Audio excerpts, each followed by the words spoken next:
nakakaway sa camera. Nakakaway din naman eh. Kami punta naman ho, tatlong itlog sa... Akin na naman ho ang tatlong itlog. What's up mga kaibigan? Sama-sama na naman ang tatlong itlog. Kamusta?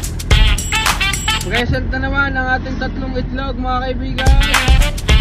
Aldamas.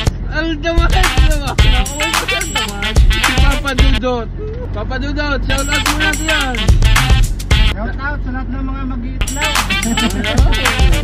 Shout out daw sa lahat ng mag-iitlog. Ngayon po ang atin namang pag-uusapan ay ang iba kasi hindi nakakaalam ng sizes ng itlog. May tinatawag tayong upsize at saka DTI standard size. Kayong dalawa, anong mas prefer nyong gawin? Kung kayo customer, anong gusto nyo? DTI o upsize? Para sa akin, DTI. Bakit? Maganda, pantay-pantay ang itlog. Tapos ang timbang nila, pinakasukat. Pantay-pantay. Ang upsize, ang DTI size nga pala ay ang sinasabi nilang pinapatupad ng gobyerno ng DTI na standard size. Standard size ng itlog. Meron silang binigay na list ng grams per egg, per size. Ikaw, friend, Papa Dudut, ano mo? Kung ikaw ay customer, anong bibilhin mo? Maganda rin nga yung kwan. DTI. Bakit naman? Para sa maganda ang DTI size. Basta tama ito sinabi ni Julius. Pantay-pantay ang sukat, parang hindi ka madadaya. Kasi lang ako customer. Walang makapagreklamo na may malit. Ay, nakablock ay, may magbablock na. Walang makapagreklamo na maliit o malaki o kumbaga may standard size tayong sinusunod. Kasi as per our experience mga kaibigan, pag saliligalig ng aming mga customer regarding sa size. Sadya naman. May reklamador na pa. Reklamador. Dati kasi kami ay upsize.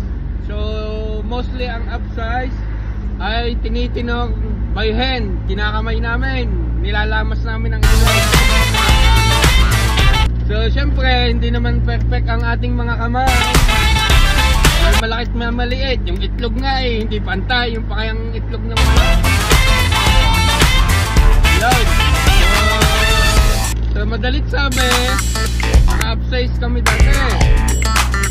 Ang problema sa upsize, ang nakikita lang ng iyong customer ay yung maliit. Hindi na nila nakikita yung malaki itlog. So kaya kami nag-shift from upsize to DTI standard size. Bakit?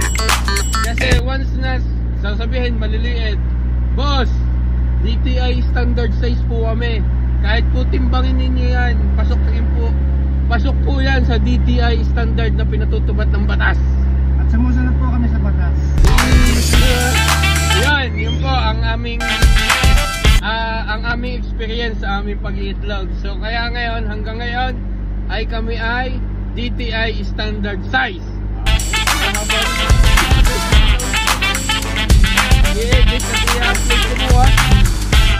So yan mga kaibigan, ang tatlong itlog muna uli ay magdi-deliver.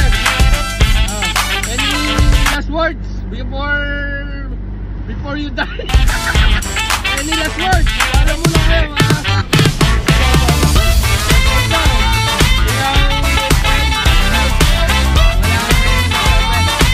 Yun, sana'y maning natutunan mga kaitlog.